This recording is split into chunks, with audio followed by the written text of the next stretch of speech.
Hey class, Adam Ward here. Web lecture topic for today is about settling and how we can estimate or determine how quickly one of our particles is going to settle, as that's one of our primary removal mechanisms.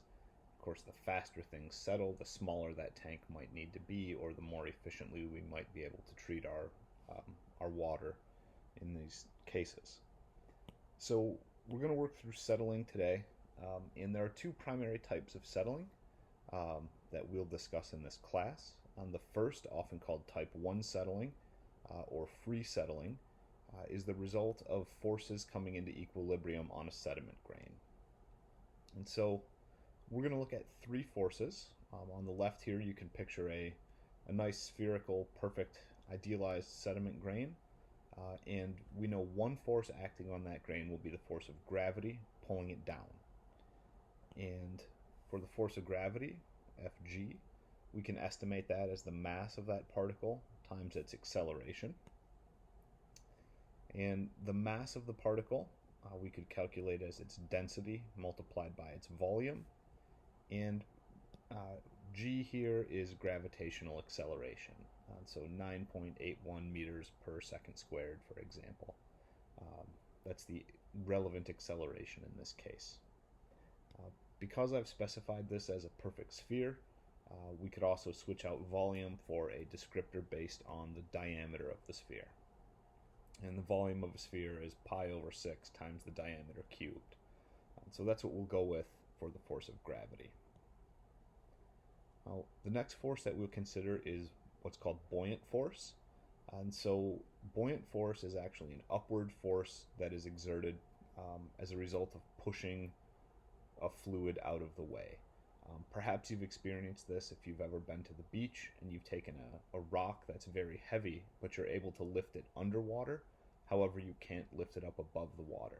So when you're below the water, you're pushing a heavy fluid out of the way, and that exerts a large buoyant force. Indeed, as you watch this video, you're also displacing air, and so you get a slight buoyant force or an upward force out of that.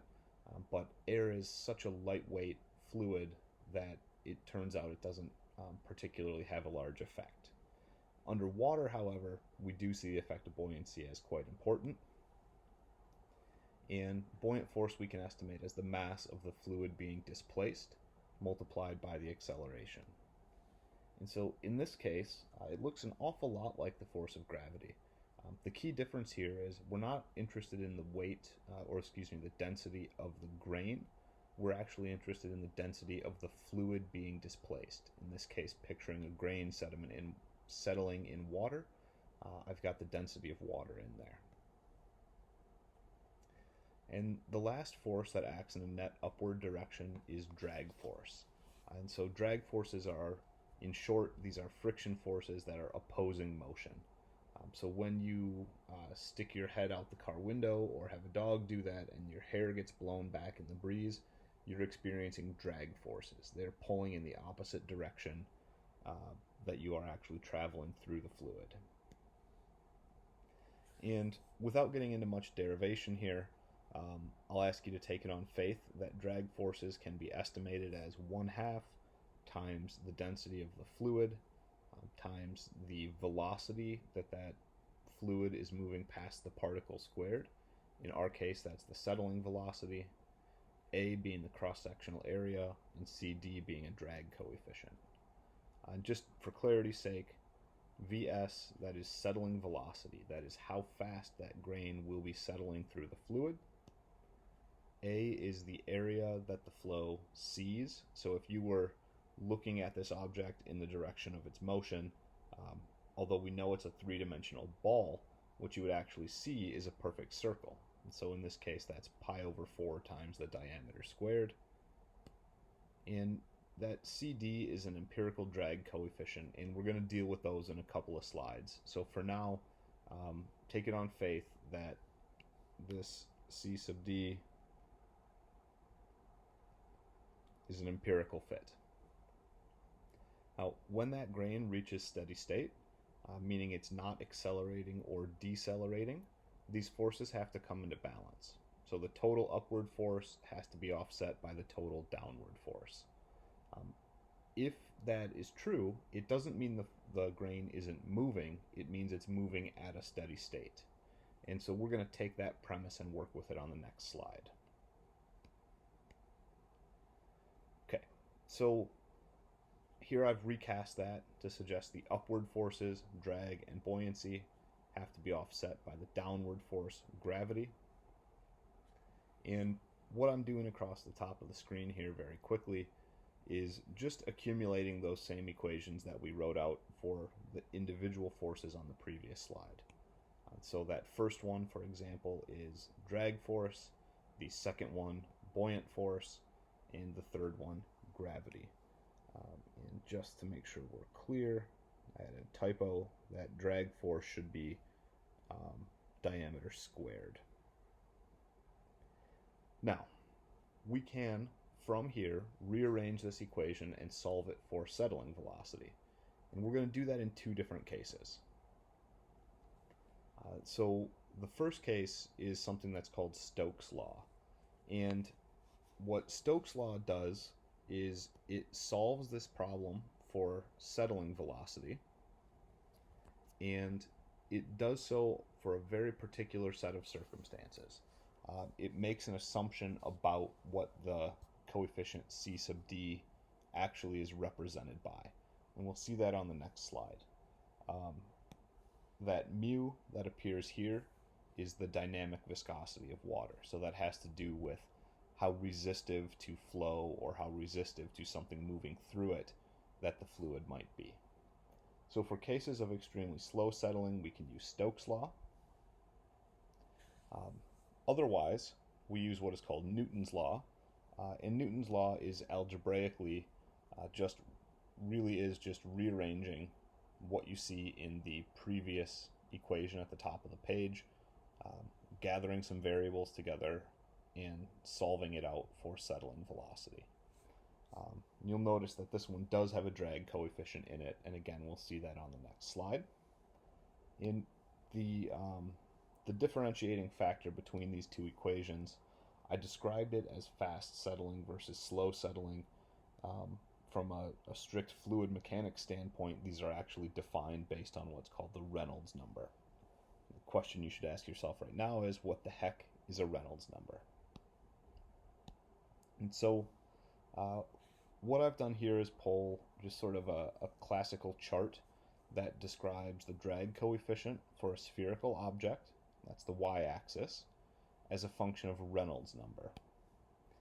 And Reynolds number is a dimensionless number, and its intent is to describe the ratio of inertial forces to viscous forces at play in a problem. And so for a high Reynolds number, it means you've got lots of inertial forces. So think, in this case, settling velocity is very high relative to viscous forces in the denominator. In really low Reynolds number cases, those viscous forces and the interaction with the fluid is much more important than the speed at which you're settling.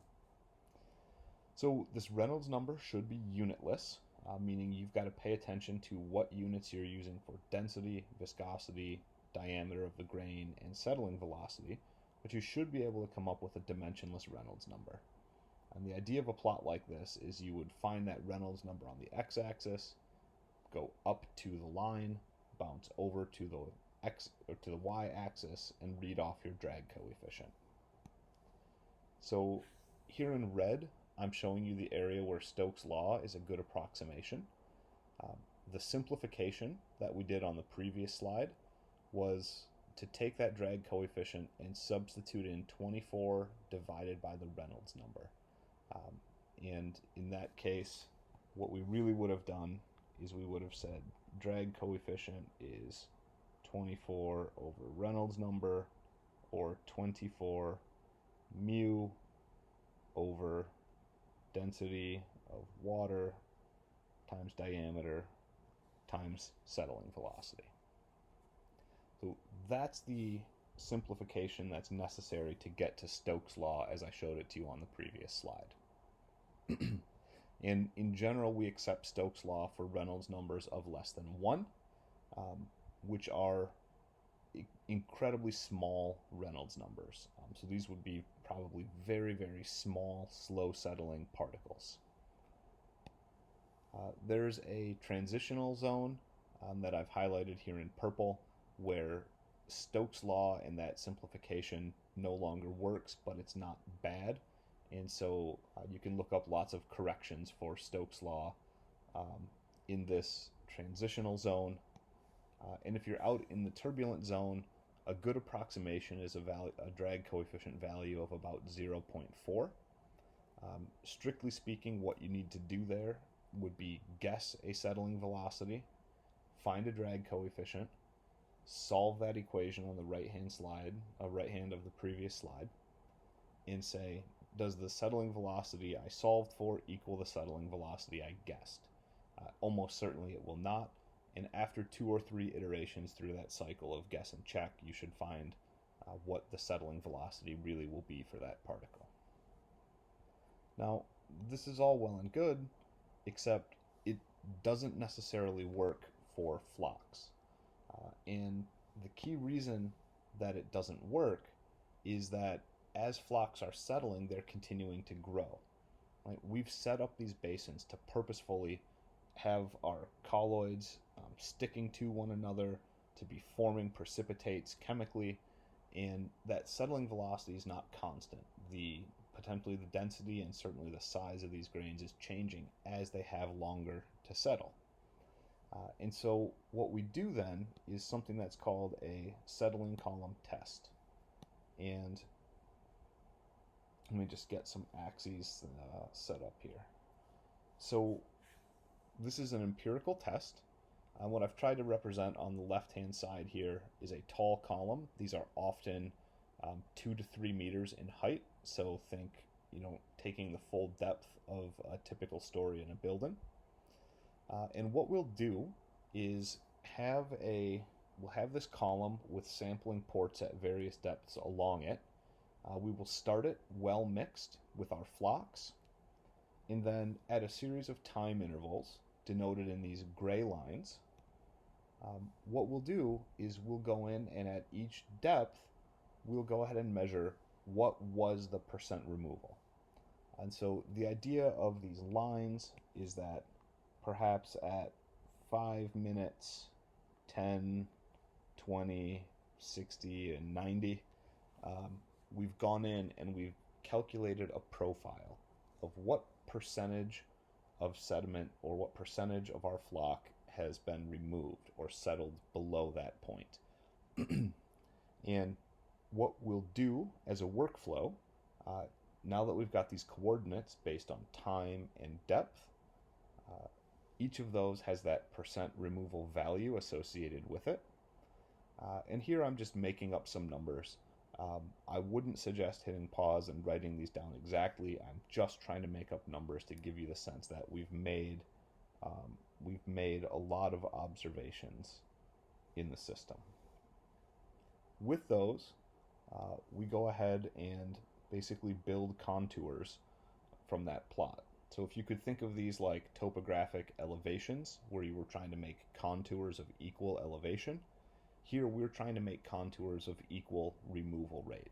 And so I've doodled some in that might approximate 70, 55, and 40% removal. I appreciate that those aren't actually what the contours would look like in this case. That's not shocking since I made up the data in orange. What this really should look like for you, I've depicted on the next slide here. And so the idea here is, in this case, it's a 5-foot deep settling column. And what you're seeing with those curved lines are the contours. So those would be based on having collected samples regularly from every depth and doing that contouring process. These kinds of empirical plots are really handy to us in design because these let us say, if we know how long we're willing to let settling occur, and we know what depth of basin we've got, what removal should we be able to achieve? And so, for example, you can see in red, I've identified if we had a 3-foot deep basin and we allowed a residence time of 30 minutes for settling to occur, we would expect to get about 45% removal of those fine particles. Uh, and the curvature that you see in those lines, that curvature arises because of the changing densities and diameters of those particles as they settle. If these were perfect spherical particles whose velocity never changed, what you would end up seeing here is a series of linear, basically linear profiles that were a function of how big the particle was. And so, because these aren't perfectly linear, that reassures us that this is actually meaning this type 2 settling, and this is the way that we would go about starting to choose some uh, retention times and depths for our settling basin. Now, when we're back in class, we'll talk about some of the other design constraints on settling basins. But for now, I hope this helps you get a sense of how we can either use a fundamental physics approach to estimate type 1 settling, or an empirical approach to estimate type 2 settling, as we move toward a design that will achieve a certain removal goal. Thank you very much, everybody, and I will see you back in the classroom.